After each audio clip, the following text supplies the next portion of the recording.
It's now Arizona Attorney General. He's Mark Brnovich. It's good to have you back on. Let's show again that video, an alleged cartel member pointing an AK-47 rifle at a public safety helicopter in Texas flying near the U.S.-Mexico border. The assaults against Border Patrol have risen during the first 5 months of this year. It's up 30% versus last year. So the assaults on Border Patrol are getting worse, sir. Yeah, Liz, we know, you and I have spoken about this before, is that the Biden administration has essentially ceded control to the gangs and the cartels of our southern border.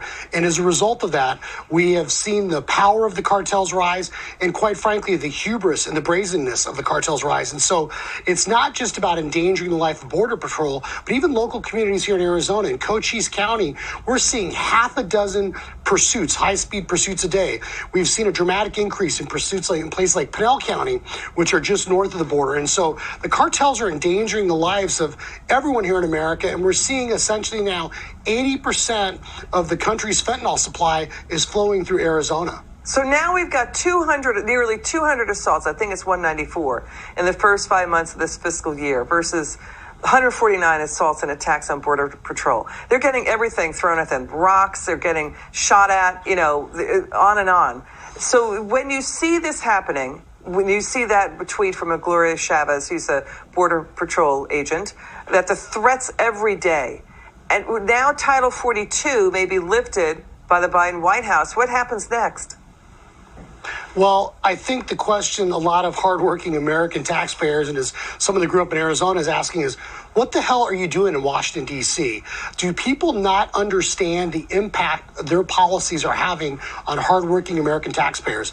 And the fact that the Biden administration or anyone is seriously considering trying to continue to decriminalize illegal immigration and now taking another tool away from Border Patrol and Title 42, which makes it so we can stop people or deport people that have illegally entered our country. I mean, literally, just this week, Liz, in a federal court, we won a case where the Biden administration had tried to stop deporting people with deportation orders. So people that had been degenerates, criminals, people that have been accused of serious crimes, convicted of crimes, were being released into our communities out of jails and prisons because ICE is not picking them up. So the Biden administration essentially is gutting ICE. They've essentially ceded control of our southern border to the cartels. And as a result of that, we are seeing a dramatic inflow of methamphetamine and fentanyl into our country. And we are seeing an increase in violence. So this ultimately is going to result in Americans dying because of these failed policies of the Biden administration. We hear you loud and clear. I mean, it's even independent Senator Angus King of Maine. He's calling out the White House, Mark. He's saying it's inexcusable the amount of drugs flooding across the border. He's saying right now, this is shocking statistics, he's saying we're only intercepting 25% of the drug shipments that we know of, and that's inexcusable. Yeah, what the Biden administration has done is that they've allowed the cartels to seize operational control and exploit this. They're incentivizing people coming here. So you'll have literally groups of migrants come across, Border Patrol will be processing them, and then the cartels are sending over loads and loads of drugs, which are frankly poisoning all of our communities. Additionally, as a result of the profits that the cartels are making, it's increasing their power and prestige. So they're going to undermine the legitimate government in Mexico, and they're going to make our communities less safe and more dangerous because of the violence. And then you throw on top of it this dramatic increase in drugs like fentanyl, which we've talked about. 2 milligrams can be deadly. We saw just a couple weeks ago in Florida where Army cadets, people from the U.S. Military Academy in New York, the Army Academy, were dying of drug and fentanyl overdoses. So this is affecting everyone, no matter where you're from, no matter how much money you make, whether you're upper class, middle class, it doesn't matter. People are dying as a result of the failed Biden administration policies. So then how do you get the White House? How do you get the Democrat Party? How do you get D.C. to stand up and everybody agree that this truly is a national security crisis? That's what Congressman Angus King is saying.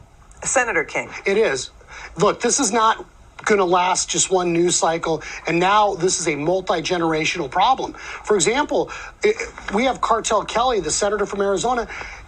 No one should be voting for any judicial nominee. They shouldn't be voting for any ATF nominee, any federal appointment until we get control of our southern border. The president of the United States, the federal government's at its apex of its power when it comes to national security and border security.